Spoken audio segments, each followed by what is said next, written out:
नमस्कार,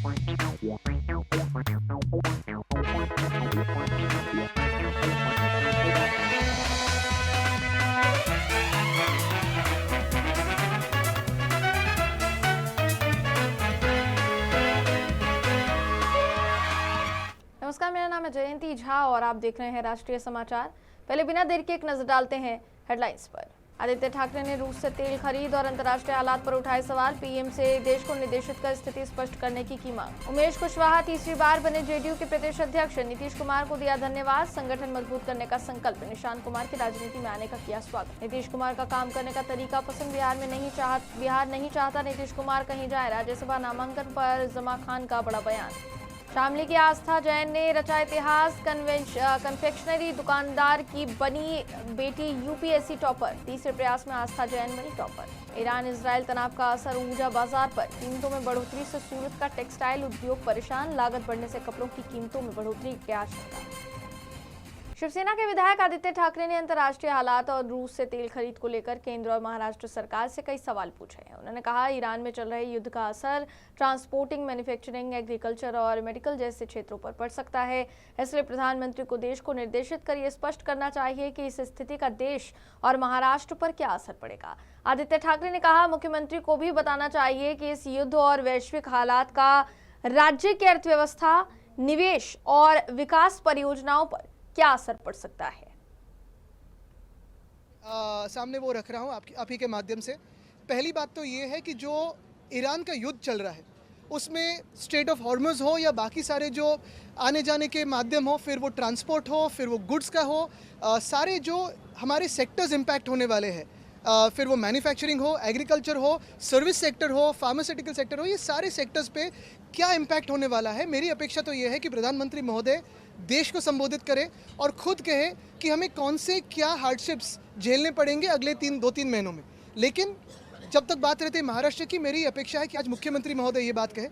दूसरी यही बात है कि इंडो EU जो डील हुआ है और इंडो US डील हुआ है नहीं हुआ है, इस पर जो एक थोड़ा संभ्रम है, उस पर भी स्पष्टता हमारे मुख्यमंत्री महोदय दे, ताकि हमारे जो किसान हैं या फिर मैन्युफैक्चरिंग सेक्टर है या फिर MSMEs है, ये भी वैसी ही मनस्थिति बना ले कि अगले कई महीनों में क्या करना होगा। और तीसरी बात, जनता दल यूनाइटेड में उच्च स्तर पर बड़ा फैसला सामने आया है। पार्टी ने एक बार फिर उमेश कुशवाहा को प्रदेश अध्यक्ष की जिम्मेदारी सौंपी है। उमेश कुशवाहा ने तीसरी बार प्रदेश अध्यक्ष पद के लिए नामांकन किया और वो निर्विरोध चुने गए। इस मौके पर उन्होंने मुख्यमंत्री नीतीश कुमार का आभार व्यक्त करते हुए कहा कि उन्हें गर्व है कि वो ऐसी पार्टी का हिस्सा है जिन्होंने बिहार को नई दिशा और दशा देने का काम किया है। उन्होंने कहा, तीसरी बार अध्यक्ष बनने का अवसर मिला, उनके लिए बड़ी जिम्मेदारी है। पूरे प्रदेश में पार्टी और संगठन को और मजबूत करने के लिए काम करेंगे। वहीं निशांत कुमार के राजनीति में आने की संभावनाओं पर पूछे गए सवाल के जवाब में उमेश कुशवाहा ने कहा कि अगर निशांत कुमार राजनीति में आने का फैसला लेते हैं तो पार्टी में उनका स्वागत है और वो संगठन की कमान संभालकर आगे भी सहयोग दे सकते हैं। मेरे लिए तो सौभाग्य की बात है कि पार्टी के सर्वमान्य नेता, हमारे अभिभावक माननीय मुख्यमंत्री श्रद्धेय श्री नीतीश कुमार जी के आशीर्वाद से मुझे तीसरी बार बिहार प्रदेश जनता दल यू का प्रदेश अध्यक्ष निर्वाचित होने का मुझे गौरव हासिल हुआ। इसके लिए मैं अपने शीर्ष नेतृत्व को, माननीय मुख्यमंत्री नीतीश कुमार जी को प्रति, माननीय कार्यकारी अध्यक्ष संजय झा जी के प्रति, मैं उनके प्रति और शीर्ष नेतृत्व के प्रति मैं उनके प्रति आभार प्रकट करता हूं। तमाम जो हमारे पार्टी के कार्यकर्ता हैं, नेता हैं, उनके जो उनका स्नेह प्रेम मिल रहा है, जो स्नेह प्रेम मिला है, जो पार्टी के सभी कार्यकर्ताओं ने जो 1 करोड़ हमारा जो लक्ष्य था सदस्यता अभियान का, और 1 करोड़ को लक्ष्य को जो पार करने का हमारे जो कार्यकर्ता जो बूथ स्तर, आर्य निशांत जी के लिए हम लोग, हमारे पार्टी के एक कार्यकर्ता, नेता, सब लोग चाहते हैं कि वो आए, निशांत जी आए और दल में और आगे माने जो बागडोर संभाले, सब लोग चाहते हैं। बिहार सरकार में मंत्री जमा खान ने मुख्यमंत्री नीतीश कुमार के राज्यसभा चुनाव 2026 के लिए नामांकन दाखिल करने पर अपनी प्रतिक्रिया दी है। जमा खान ने कहा कि वो विपक्ष की बात नहीं करना चाहते। उन्होंने कहा, मुख्यमंत्री नीतीश कुमार का काम करने का तरीका पूरे बिहार को पसंद है। बिहार की जनता चाहती है कि नीतीश कुमार राज्य में ही रहकर विकास के कार्यों को आगे बढ़ाते रहें। उनके कार्यों को देखकर हम लोग सीखने का काम करते हैं। उनका काम करने का तौर तरीका पूरे बिहार के हर समाज को पसंद है। जो पूरा बिहार तड़प रहा है, पूरे बिहार तड़प रहा है, वो नहीं चाहता है कि जनाब नीतीश कुमार जी कहीं जाएं। बिहार को छोड़कर बिहार के तमाम लोगों ने उनसे प्यार किया है, उन्होंने भी प्यार किया है। ये नेता ऐसे नेता हैं देश में जो कभी जाति पार्टी की बात नहीं किए, सबका सम्मान किए, सबको आगे बढ़ाने का काम किए, सबके बारे में सोचे, सौहार्द भाईचारा लेकर चले। तो ये बहुत बड़े नेता थे, एक लोकप्रिय नेता हमारे हैं। निश्चित तौर पर हम लोग भी आहत हैं, प्यार है उनसे, उनमें आस्था है मेरा, और सब लोग बहुत दुखित हैं। कार्यकर्ता बहुत हंगामा कर रहे हैं सर लगातार जदयू कार्यालय में। ठीक है, वो तो मैं अब द्वारा कहना चाहूंगा कि ऐसा न करें, और नेता से लोग मुलाकात करेगा। नेता निश्चित तौर पर नेता जहां भी रहेंगे हम लोग वो नेता रहेंगे। और नीतीश कुमार जी इतना प्यार ही दे दिया है बिहार के जनमानस को। यूपीएससी परीक्षा में सफलता हासिल कर शामली की एक साधारण परिवार की बेटी आस्था जैन ने अपने परिवार और जिले का नाम रोशन किया है। कांदला कस्बे के मोहल्ला सराब ज्ञान की रहने वाली आस्था जैन ने यूपीएससी में ऑल इंडिया 9वीं रैंक हासिल की। उनकी इस उपलब्धि से पूरे कस्बे में खुशी का माहौल है और लोग बड़ी संख्या में उनके घर पहुंचकर परिवार को बधाई दे रहे हैं। आस्था जैन के पिता अजय जैन एक सामान्य व्यापारी हैं। नगर में लक्ष्मी नारायण मंदिर के पास उनकी कन्फेक्शनरी की दुकान है। आस्था ने अपनी प्रारंभिक पढ़ाई कांधला में की और हाई स्कूल इंटरमीडिएट की पढ़ाई शामली के स्कॉटिश स्कूल से पूरी की।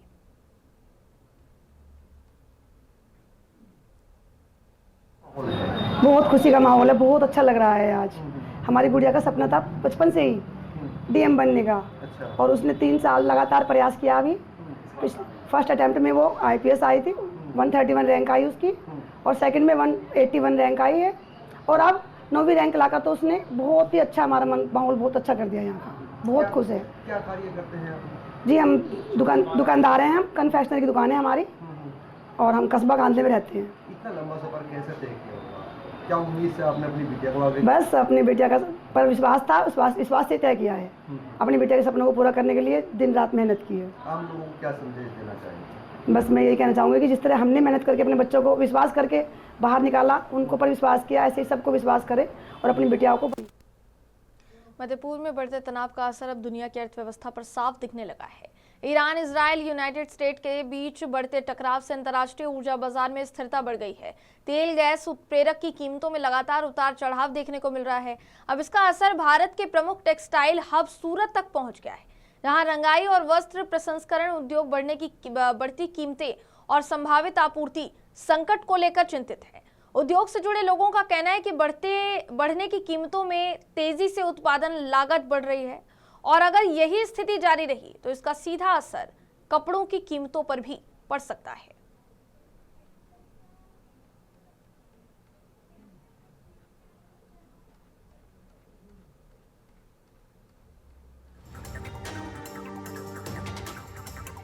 दुनिया में ऊर्जा की राजनीति जब भी गर्माती है तो उसकी सीधी मार उद्योगों और बाजार पर पड़ती है। भारत भले ही कोयला उत्पादन में दुनिया के बड़े देशों में शामिल हो, लेकिन उद्योगों की जरूरतों को पूरा करने के लिए बड़ी मात्रा में कोयला विदेशों से भी आयात किया जाता है। देश में झारखंड, उड़ीसा, छत्तीसगढ़ और वेस्ट बंगाल जैसे राज्यों में बड़े पैमाने पर कोयले का उत्पादन होता है, और कोल इंडिया लिमिटेड देश की ऊर्जा जरूरतों का बड़ा हिस्सा पूरा करती है। लेकिन इसके बावजूद उद्योगों में इस्तेमाल होने वाला कोयला इंडोनेशिया और साउथ अफ्रीका जैसे देशों में भी मंगाया जाता है। विशेषज्ञों का कहना है कि जब दुनिया में युद्ध या तनाव की स्थिति बनती है तो सबसे पहले असर ऊर्जा बाजार और समुद्री व्यापार पर पड़ता है। समुद्री मार्गों पर जहाजों की आवाजाही धीमी हो जाती है, आपूर्ति श्रृंखला प्रभावित होती है और परिणाम स्वरूप ऊर्जा संसाधनों की कीमतों में तेजी देखने को मिलती है। इसी वैश्विक हलचल का असर अब कोयले के बाजार में भी दिखाई देने लगा है। व्यापारियों के अनुसार पिछले कुछ दिनों में कोयले की कीमतों में तेज उछाल आया है। पिछले जो निम्न गुणवत्ता वाला कोयला करीब 4,000 रुपए प्रति टन मिलता था, उसकी कीमत अब लगभग 800 रुपए तक बढ़ चुकी है। वही बेहतर गुणवत्ता वाला कोयला जो पहले करीब 6,000 रुपए प्रति टन मिलता था, उसमें भी करीब 1,200 रुपए तक की बढ़ोतरी हो चुकी है। कोयले की यह बढ़ती कीमतें सीधे तौर पर सूरत के टेक्सटाइल प्रोसेसिंग उद्योगों को प्रभावित कर रही हैं। दरअसल कपड़ों की रंगाई और प्रोसेसिंग के लिए बड़े बड़े बॉयलर और हीट सिस्टम का इस्तेमाल किया जाता है, जहां 20 से 200 डिग्री सेल्सियस तक तापमान तैयार किया जाता है। और इस पूरी प्रक्रिया में कोयला सबसे अहम ऊर्जा स्रोत होता है। उद्योग से जुड़े लोगों का कहना है कि कुल उत्पादन लागत का लगभग 25% हिस्सा केवल कोयले पर खर्च होता है। ऐसे में यदि कोयले की कीमतें इसी तरह बढ़ती रहीं, तो रंगाई प्रोसेसिंग की लागत बढ़ना लगभग तय माना जा रहा है और इसका सीधा असर बाजार में कपड़ों की कीमतों पर भी पड़ सकता है। कई बार लागत ज्यादा बढ़ने पर कुछ इकाइयों को उत्पादन कम करना पड़ता है या अस्थायी रूप से काम भी रोकना पड़ सकता है, जिससे पूरे उद्योग की रफ्तार प्रभावित होने का खतरा पैदा हो जाता है। दरअसल सूरत को देश की सिंथेटिक टेक्सटाइल कैपिटल कहा जाता है। यहाँ रोजाना करीब 5 से 6 करोड़ मीटर कपड़े का उत्पादन होता है। शहर में सैकड़ों रंगाई प्रोसेसिंग इकाइयाँ काम कर रही हैं और बुनाई, धागा, रंगाई, कटिंग और पैकिंग जैसे विभागों को मिलाकर लगभग 20 लाख लोग सीधे या परोक्ष रूप से इस उद्योग से जुड़े हैं। उद्योग संगठनों का कहना है कि ज्यादातर प्रोसेसिंग यूनिट्स के पास केवल 10 से 15 दिनों का ही कोयला भंडार मौजूद है। ऐसे में यदि अंतर्राष्ट्रीय हालात के कारण समुद्री परिवहन प्रभावित होता है और कोयले की आपूर्ति समय पर नहीं पहुंचती है, तो उत्पादन बनाए रखना उद्योग के लिए बड़ी चुनौती बन सकता है। हालांकि केंद्र सरकार और प्रधानमंत्री नरेंद्र मोदी अंतर्राष्ट्रीय परिस्थितियों पर लगातार नजर बनाए हुए हैं और यह सुनिश्चित करने की कोशिश की जा रही है कि वैश्विक तनाव का भारत की अर्थव्यवस्था और उद्योगों पर न्यूनतम असर पड़े। लेकिन अगर यह स्थिति लंबे समय तक बनी रहती है, तो इसका असर ऊर्जा कीमतों से लेकर उद्योगों की लागत और बाजार के दामों पर साफ दिखाई दे सकता है। कोयले का जो रेट जो है वो मेरे ख्याल से टोटल जो हमारा प्रोसेसिंग कॉस्ट है उसमें 10 से 15% कॉस्ट हमारा कोलसे का है, जो कॉपर जो प्रोसेसिंग में लेते हैं। तो अभी फ़िलहाल जो उसका कॉस्ट बढ़ा हुआ है और जिस तरह से बढ़ा हुआ है, एक जो एकदम लो क्वालिटी है जिसकी 4000 कैलोरीफिक वैल्यू है, तो उसका करीब 800 से 900 रुपया बढ़ गया। जिसकी कैलोरीफिक वैल्यू ज़्यादा है, 6000 के करीब है, तो उसका 1200 से 1300 रुपया बढ़ गया। तो जिस तरह से रेट बढ़े हुए, उसके सामने जो कापड़ में हमको जो जॉब चार्ज में जो बढ़ोतरी मिलनी चाहिए, वो अभी इतना कोई है नहीं। जैसे अभी होली के बाद शादी की सीज़न चालू होगी, उसके पहले अभी थोड़ा मंदी भी है, कारीगर की भी कमी है। तो ऐसे में कोलसे का भाव बढ़ जाना एक हमारी इंडस्ट्री के लिए एक बहुत ही मतलब समझो कि बहुत दुखद बात हमको लगता है, क्योंकि जो भाव बढ़ा है उसके सामने हमारी कॉस्ट करीब 1.25 से 1.5 रुपया तक बढ़ जाएगी, इतना जो बढ़ा हुआ है। सूरत से कैमरामैन राकेश राजपूत के साथ संवाददाता अमित राजपूत की रिपोर्ट। भारत में फिलहाल पेट्रोल डीजल की कीमतों में संभावित बढ़ोतरी का संकट टल गया है। अमेरिका ने भारतीय रिफाइनरियों को रूस से कच्चा तेल खरीदने के लिए 30 दिनों का विशेष लाइसेंस दिया है। अमेरिकी ट्रेजरी विभाग के मुताबिक ये स्पेशल लाइसेंस 3 अप्रैल तक वैध रहेगा। इस दौरान भारतीय रिफाइनरियां तय शर्तों के तहत रूस से कच्चा तेल खरीद पाएंगी। अमेरिकी ट्रेजरी सचिव स्कॉट बेसेंट ने 6 मार्च को जानकारी देते हुए कहा कि राष्ट्रपति डोनाल्ड ट्रंप के ऊर्जा एजेंडे के तहत ये अस्थायी कदम उठाया गया है। उन्होंने कहा, भारत अमेरिका का एक महत्वपूर्ण साझेदार है और वैश्विक बाजार में तेल की सप्लाई को स्थिर रखने के लिए ये छूट दी गई है। अमेरिका की इंटरनेशनल ट्रेड कोर्ट ने ट्रंप प्रशासन को आदेश दिया कि राष्ट्रपति डोनाल्ड ट्रंप द्वारा लगाए गए टैरिफ का पैसा कंपनियों को लौटाया जाए। टैरिफ से दिसंबर तक 10.79 लाख करोड़ रुपए वसूले गए थे और कुल रिफंड 14.5 लाख करोड़ रुपए तक पहुंच सकता है। जज रिचर्ड ईटन ने लंबित मामलों में टैरिफ हटाकर दोबारा कैलकुलेशन करने को कहा। ट्रंप ने international emergency economic powers act 1977 के तहत कई देशों पर टैरिफ लगाए थे। अमेरिकी कंपनियों ने कोर्ट में चुनौती दी। 20 फरवरी 2026 को सुप्रीम कोर्ट ने टैरिफ रद्द करते हुए कहा कि टैरिफ तय करने का अधिकार कांग्रेस के पास है, राष्ट्रपति के पास नहीं। तब रिफंड पर स्पष्टता नहीं थी। टेनेसी के एटमस फिल्ट्रेशन की याचिका पर जज ने रिफंड का आदेश दिया है। ईरान ने इजराइल पर बैलिस्टिक मिसाइल हमले के दौरान क्लस्टर वॉरहेड का इस्तेमाल किया। तेल अवीव से सामने आए वीडियो में सब म्यूनिशन के गिरने की घटना देखी जा सकती है। आईडीएफ के मुताबिक ईरानी मिसाइलें हवा में खुलकर लगभग 20 छोटे विस्फोटक गोले गिराती है। प्रत्येक गोले में लगभग 2.5 यानी 2.5 किलोग्राम विस्फोटक होता है और ये लगभग 8 किलोमीटर क्षेत्र में फैल सकता है। आईडीएफ ने कहा कि ये हथियार नागरिकों के लिए बेहद खतरनाक है और सुरक्षा एजेंसियां प्रभावित क्षेत्रों में सतर्क हैं। अंतर्राष्ट्रीय कानून के तहत क्लस्टर म्यूनिशन का इस्तेमाल विवादास्पद माना जाता है। ईरान के सर्वोच्च नेता खामनेई की मौत पर पूरे विश्व में राजनीतिक हलचल जारी है। ईरानी दूतावास नई दिल्ली में आधा झंडा फहराया गया जो उनके निधन पर शोक और सम्मान का प्रतीक है। खामनेई की मौत संयुक्त अमेरिकी इजरायली हवाई हमले में हुई मानी जा रही है, जिसे ईरानी राज्य मीडिया और कई अंतर्राष्ट्रीय समाचार एजेंसियों ने पुष्ट किया है। उनके निधन से पश्चिमी एशिया में तनाव और ज्यादा बढ़ गया है। ईरानी राजनयिक मिशन ने दुनिया भर के देशों से खामनेई की मौत की निंदा करने और हमले के खिलाफ कड़ा रुख अपनाने का आग्रह किया।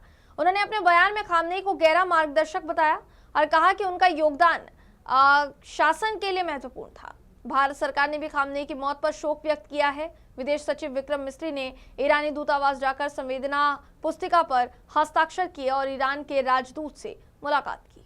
आईसीसी टी20 वर्ल्ड कप के फाइनल मुकाबले से पहले भारतीय क्रिकेट टीम अहमदाबाद पहुंच गई। 8 मार्च को होने वाले खिताबी मुकाबले में भारत का सामना न्यूजीलैंड से होगा। फाइनल से पहले टीम अपनी तैयारियों को आखिरी रूप देने में जुट गई है। इस बड़े मुकाबले को लेकर खिलाड़ियों के साथ साथ क्रिकेट प्रशंसकों में भी जबरदस्त उत्साह देखने को मिल रहा है। अहमदाबाद में होने वाले इस हाई वोल्टेज मैच पर देश विदेश के क्रिकेट प्रेमियों की नजरें टिकी हुई हैं और सभी को रोमांचक मुकाबले की उम्मीद है। फिलहाल खबरों में बस इतना ही। खबरों का सिलसिला यूं ही जारी रहेगा। देश और दुनिया की तमाम खबरों के लिए देखते रहिए राष्ट्रीय समाचार।